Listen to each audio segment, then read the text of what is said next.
Northwestern is just a really hard team to predict. The Wildcats were one of the best stories in all of college football last year, dealing with some major off-the-field issues right before the season started, but the team rallied around interim head coach David Braun and won 8 games. Won their bowl game over Utah to clinch an 8-win season.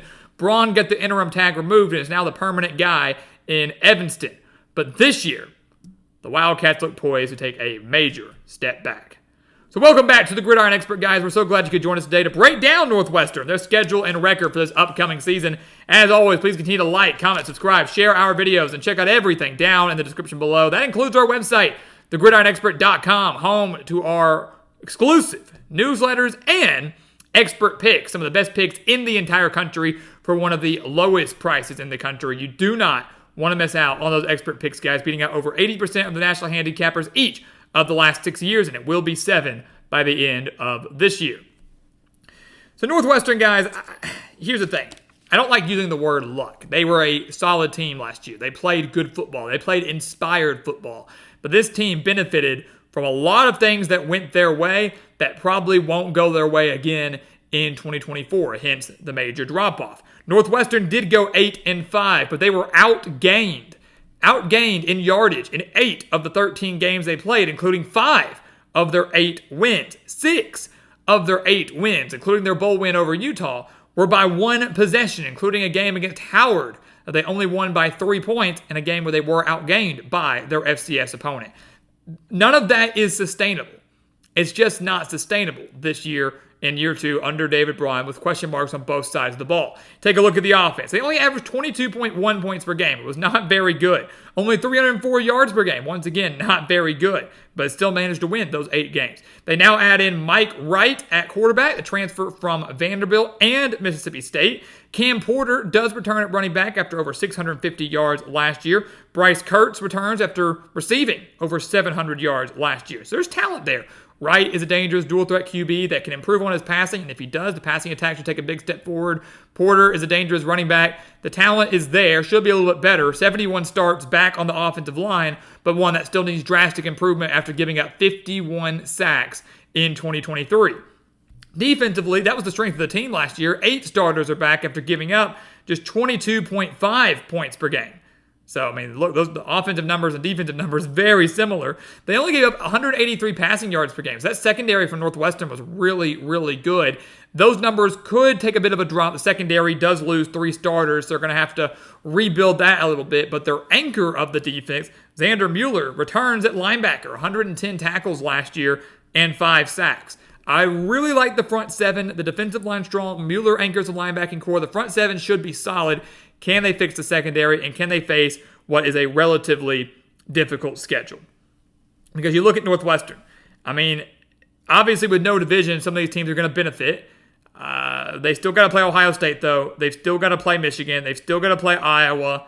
They've got to go on a long road trip to Washington. I mean, it's not easy.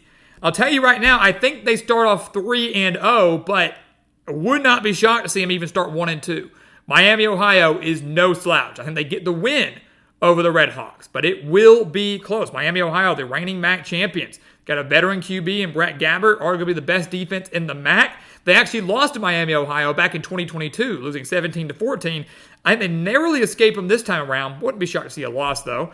I think they beat Duke in a game where Manny Diaz's squad is still going to be struggling in the trenches. Duke going to struggle on the offensive line, going to struggle on the defensive line, getting to host the Blue Devils with Northwestern owning the battle in the trenches, even though it might not be by much. Gets the job done here, and I think they beat Eastern Illinois. So a 3-0 start, everybody's like, what was there to worry about? We went 8-5 last year. We were riding this high. Now we've won 3 straight to start the year. David Braun's the man. And I think he is the man if they give him time. But then the schedule gets tough. You get into the bulk conference play, and you realize, Northwestern, I think, is definitely overmatched in the majority of their games. I think they lose to Washington. Long road trip for the Wildcats to go all the way up to Seattle. Will Rogers, the former Mississippi State quarterback, some would say statistically one of the best quarterbacks in the SEC, will torch the secondary of Northwestern's. Yes, Washington loses tons of talent from last year. This will look nothing like the Washington team we saw that played in the national championship. But Washington does own the quarterback edge of Will Rogers. Their defense can stop this Northwestern offense. I think we'll still struggle again with home field advantage. The Huskies get the job done under Jed Fish, a new first-year head coach, and Northwestern takes their first loss of the year. They come out of their bye week and they take on Indiana, a team that's better than people realize. So yes, this game's at home, but Indiana, Curtis Rowert coming in from Ohio. Great wide receiver core. Curt Cignetti bringing in tons of guys from his James Madison squad that last year nearly went undefeated in the regular season. So this was a dangerous James Madison team. He brings over tons of talent from that squad.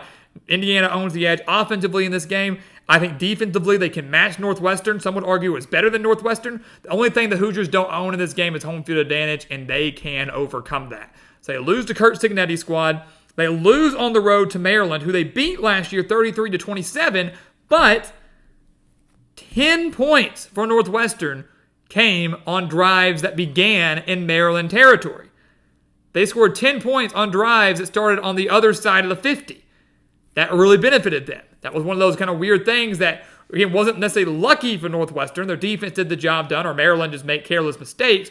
Northwestern was able to take advantage and they win those games. If one of those drives doesn't take place on that side of the field, Maryland probably wins that game. Now they're going on the road to the Terrapins, who have a very strong front seven. By this point in the season, I think we'll have worked out any offensive issues they may come across, especially after the loss of Talia Tagovailoa. Maryland gets their revenge. They win that game. And Northwestern, after a 3-0 start, is now 3-3. They come back home to take on Wisconsin, who they did beat last year, 24-10. But that was a beat-up Wisconsin squad. First year under Luke Fickell, they dealt with quarterback injuries. They dealt with their injuries at running back and wide receiver. Wisconsin, was supposed to be a lot better in year one under Luke Fickell. And we could tell they weren't going to pan out pretty early on, especially when they lost to Washington State. But a team that definitely, had they been at full strength, I think beat Northwestern. If their offense is at full strength and not dealing with their second, third string quarterback, I think they beat Northwestern last year. Instead, the Wildcats ended up winning by 14 and held Wisconsin to just 86 rushing yards on the day. Now the Badgers add a veteran quarterback in Tyler Van Dyke. They should stay fully healthy. Got an underrated wide receiver core, one of the best defenses in the Big Ten. The Badgers get their revenge in this rivalry game. Then they go on the road to Iowa, where they will get torched by the Hawkeyes, who have one of the best defenses in the country once again, in an offense that should be a lot better now that Cade McNamara is back and fully healthy, and they have a new offensive coordinator in Tim Lester, the former Western Michigan head coach. Iowa, I'm not saying they're going to be world beaters, but they got a lot of talent. They're very stingy in Kinnick Stadium. Not an easy place to play. So Northwestern drops that game. Then they go on the road to Purdue. Toss-up game in my eyes. They could beat Purdue, but I don't think they will. It could go either way.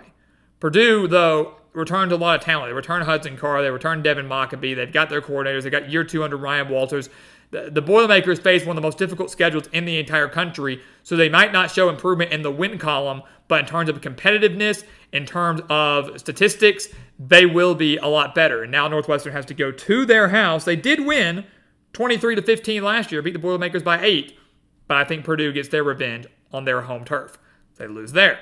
Coming out of the bye week, they lose back-to-back games against Ohio State and Michigan. I don't think there's much up for debate. Two of the best teams in the conference. Two teams that will be vying for a college football playoff spot. And then Illinois in the season finale. A wild game last year, but another one of those one-possession wins that Northwestern probably should have lost. They beat Illinois 45-43. They were outgained by the Fighting Illini by 76 yards. Northwestern had a series there later in the second half where they scored 2 touchdowns in the span of 9 seconds. Again, credit to their defense, sure. But they scored a touchdown on a drive that began at the Illinois 26-yard line after an Illinois interception. Illinois muffed a punt that led to a touchdown from the 18-yard line shortly after. They had a field goal on a drive that began on the 26-yard line of the Fighting Illini. They had the fumble return for the touchdown. I mean, they scored a crap ton of points on drives that began on Illinois' side of the ball. One of those things doesn't happen. They don't muff a punt. They don't throw one interception, whatever it may be, and Illinois wins that game. Northwestern loses that game. Sure, they still go bowling, but it shows how slim, how small that margin of error was last year, how fortunate Northwestern was last year. The odds of that happening again, very slim. Yes, they get to host the Fighting Illini, but they've got a pretty solid defense, very strong offensive line. Luke Altmaier should be fully healthy again at quarterback. I like Brett Bielema's squad to get it done in a year where they will be flirting with bowl eligibility. So with all that being said, Northwestern we have at 3-9. I just don't see many scenarios where they can get to go bowling. I think there's a lot of toss-up games. Miami, Ohio, Duke, Indiana, Purdue, Illinois. 5 games on their schedule that I think could go either way. We're predicting wins in 2 of those. We're predicting losses in the other 3. The other ones I think are pretty set in stone as a loss. Again, Northwestern, very fortunate last year with the stats that we mentioned. Factor in they had that 21-point comeback against Minnesota. The 10 points in plus territory against Maryland, that's where the drives began. That crazy game against Illinois, those are 3 games that they probably should have lost. And if that had been the case, Northwestern would have been a 4-8 team last year, not a 7-5 team last year, and we wouldn't be talking about them as a team that maybe is disappointing. 4-8 in year 1 under David Braun. Maybe they've got a new coach instead of him. Maybe not, but you go, hey, they're still rebuilding. So, again, everything being said, Northwestern bound to take a major step back. We've got them at 3-9, maybe a little harsh in some eyes. I'm going to say it's not. 4-8 at the best for the Wildcats. Year 2 under Braun looks more like a year 1 should look under a first-year head coach, but I think he's still the guy in Evanston. I think he can still get them to kind of back to where Pat Fitzgerald did have this program as a perennial bowl contender and the occasional Big Ten title contender. But year 2 under him, they struggle. So guys, as always, thank you so much for watching us here at the Gridiron Expert on YouTube. Make sure to continue to like, comment, subscribe, share our videos, and check out everything down in the description below. That includes our website, thegridironexpert.com, home to our expert picks and our weekly newsletters. Do not miss out on those, guys. We want you to take advantage of them and become a member of our GE Nation. All the exclusive content that we're going to have for you all season long. And once again, as always, thank you so much for watching, and we'll see you next time right here on the Gridiron Expert. Yeah.